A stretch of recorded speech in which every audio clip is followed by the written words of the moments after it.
Laporan CIA tentang G30 SPKI dan operasi penumpasan PKI yang baru diungkap setelah 30 tahun disimpan sebagai dokumen rahasia menjawab banyak pertanyaan rakyat.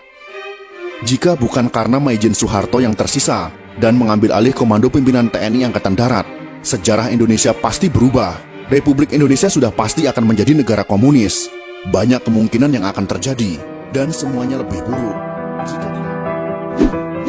Presiden kedua Republik Indonesia. Siapa yang tidak mengenal beliau?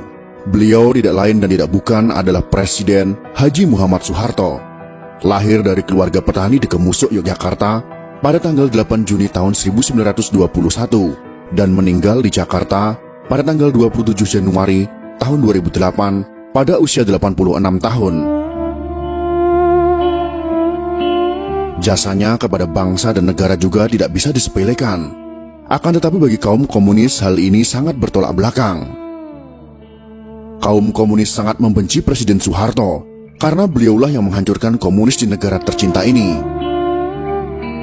Akibat dari dendam dan bencinya mereka, sampai sekarang Presiden kedua Republik Indonesia ini difitnah dengan masif, dengan cara memutarbalikkan fakta sejarah yang sudah tertulis di bangku sekolah dengan sistematis.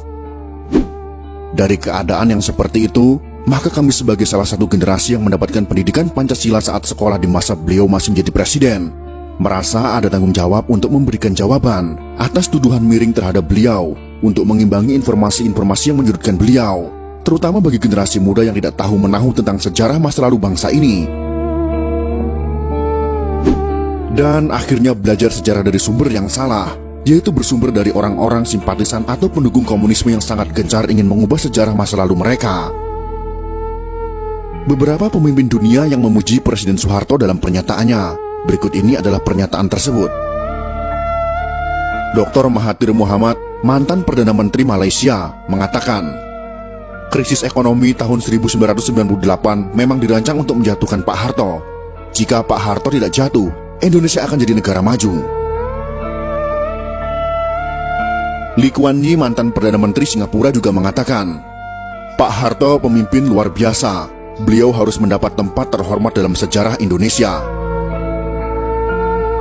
Sedangkan Sultan Bolkiah dari Kerajaan Brunei mengatakan,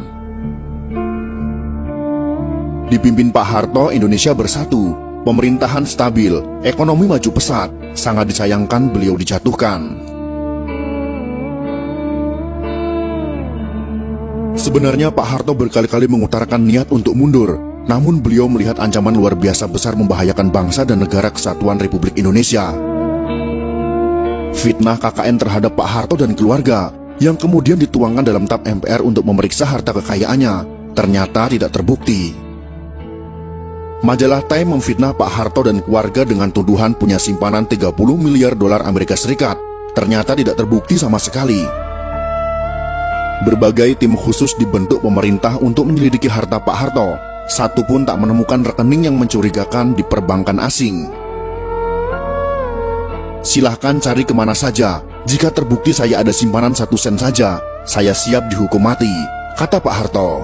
Semua tuduhan itu adalah fitnah.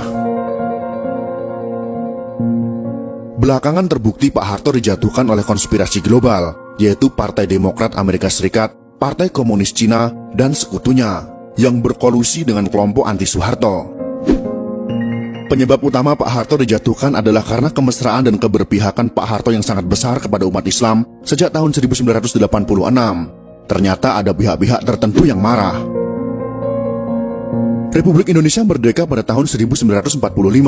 Namun kemerdekaan umat Islam Indonesia sejatinya baru terjadi pada tahun 1986 sampai 1987 setelah Pak Harto berpaling ke Islam. Sebagai manusia, Pak Harto sudah pasti tidak sempurna. Ada kelemahan, kesalahan, kekurangan, namun beliau tetap pahlawan. Jasanya luar biasa besar. Terbukti pada beberapa hari setelah Partai Komunis Indonesia melancarkan gerakan 30 September, Partai Komunis Indonesia, membunuh para pimpinan TNI Angkatan Darat, ulama-ulama, dan tokoh-tokoh anti PKI di seluruh Indonesia. Dari dokumen rahasia CIA yang sudah boleh diakses publik ditemukan catatan pejabat CIA tentang pertemuan pertama CIA dengan Pak Harto pada awal Oktober tahun 1965. CIA belum pernah membuka ke publik. Pak Harto juga tidak pernah mengungkap mengenai pertemuannya dengan CIA beberapa hari setelah G30 SPKI di Jakarta. Laporan CIA itu menyebutkan bahwa setelah PKI melakukan Gestapo atau Gerakan September 30, TNI Angkatan Darat dipimpin oleh Maijen Soeharto berhasil menggagalkan PKI untuk kendalikan NKRI. Faktor utama kegagalan Gestapo PKI menurut CIA adalah timing yang tidak tepat. Gestapo dilakukan 5 hari sebelum hari ulang tahun TNI pada tanggal 5 Oktober tahun 1965 adalah kesalahan fatal. Gestapo PKI dilancarkan pada saat seluruh pasukan TNI dan pimpinan TNI sedang berkumpul di Jakarta, mobilisasi pasukan dalam rangka hari ulang tahun TNI. Kesalahan fatal kedua PKI adalah meremehkan sosok Soeharto, yang hanya seorang panglima pasukan cadangan TNI Angkatan Darat. Dulu Kostrad tidak prestisius. Panglima Kostrad yaitu Maijen Soeharto sebagai pimpinan pasukan cadangan pada saat itu memang tidak diperhatikan PKI sebagai pimpinan utama TNI Angkatan Darat. Underestimate terhadap Soeharto juga disebabkan karakternya yang tidak menonjol. Soeharto tidak terseret dalam faksi tertentu di Angkatan Darat. Dalam hal ini yang harus kita ketahui adalah, pada masa itu Kostrad tidak memiliki pasukan tempur. Jadi Maijen Soeharto pada saat itu tidak memiliki pasukan yang siap untuk berperang. CIA mengungkap, sikap low profil Soeharto disebabkan oleh kegagalan besar operasi Trikora pembebasan Papua Barat, di mana TNI kalah telak dari Belanda. Soeharto yang low profil, tidak suka berpolitik selama menjadi perwira TNI, membuat posisinya dianggap netral, tidak berbahaya oleh PKI. Di internal TNI pada saat itu, ada TNI faksi pro Soekarno, seperti Jenderal Ahmad Yani, ada faksi pro Abdul Haris Nasution, yang anti PKI, dan faksi TNI yang pro dengan PKI. Dari film G30S PKI yang dibuat berdasarkan fakta sejarah itu, rakyat tahu bahwa sempat timbul pro kontra di Politbiro PKI mengenai Jenderal Ahmad Yani. Keputusan PKI untuk menculik dan membunuh Jenderal Ahmad Yani yang Soekarnois didebat anggota Politbiro PKI. Akhirnya bulat disepakati Jenderal Ahmad Yani masuk daftar korban. Dokumen CIA menyebut bahwa keputusan PKI untuk menghabisi Jenderal Ahmad Yani karena dikhawatirkan Yani akan jadi masalah jika Soekarno meninggal dunia. Sedangkan Maijen Soeharto adalah staf dari Jenderal Ahmad Yani. Pak Harto tidak termasuk pimpinan TNI Angkatan Darat yang diperhitungkan oleh PKI. Inilah kesalahan fatal Gestapo PKI. Laporan CIA jelas menyebut ada kesalahan analisa Politbiro PKI dalam menyusun daftar korban. PKI tidak memperhitungkan kemampuan militer Soeharto. Secara politik, benar Maijen Soeharto sudah tamat karena memalukan Soekarno. Secara militer juga tamat karena hanya jadi panglima pasukan cadangan. Dari perspektif faksi militer, Soeharto tidak masuk faksi manapun. Soeharto hanya dianggap bayang-bayang Jenderal Ahmad Yani. Gestapo pun dilancarkan PKI. Pertanyaan besar pun muncul tentang faktor keberhasilan Soeharto melakukan serangan balasan terhadap aksi Gestapo yang berujung kepada penumpasan PKI terjawab dalam laporan CIA. Saat hampir semua pimpinan TNI Angkatan Darat yang anti PKI dan pro Soekarno sudah dibunuh PKI, yang tersisa hanya Maijen Soeharto dan Jenderal Nasution yang terluka. Muncul pertanyaan, mengapa Soeharto bisa memobilisasi TNI begitu cepat dalam jumlah besar?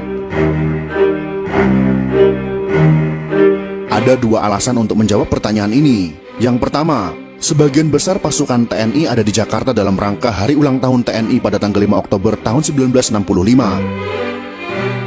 Yang kedua, Soeharto adalah mantan Panglima Trikora, satu-satunya jenderal yang berpengalaman dalam memobilisasi pasukan TNI dalam jumlah besar yang luput dari analisa PKI. Soeharto sebagai mantan Panglima Operasi Trikora sangat berpengalaman memimpin, memobilisasi ratusan ribu pasukan dari 3 matra TNI. Sekakmat TNI berhasil membalas aksi PKI. Bagi Soeharto memerangi pemberontakan PKI tahun 1965 sama seperti perang lawan pasukan Belanda.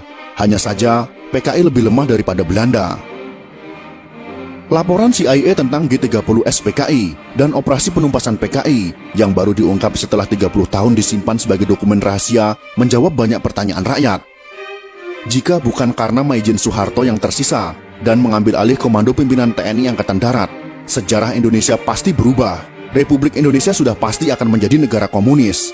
Banyak kemungkinan yang akan terjadi, dan semuanya lebih buruk.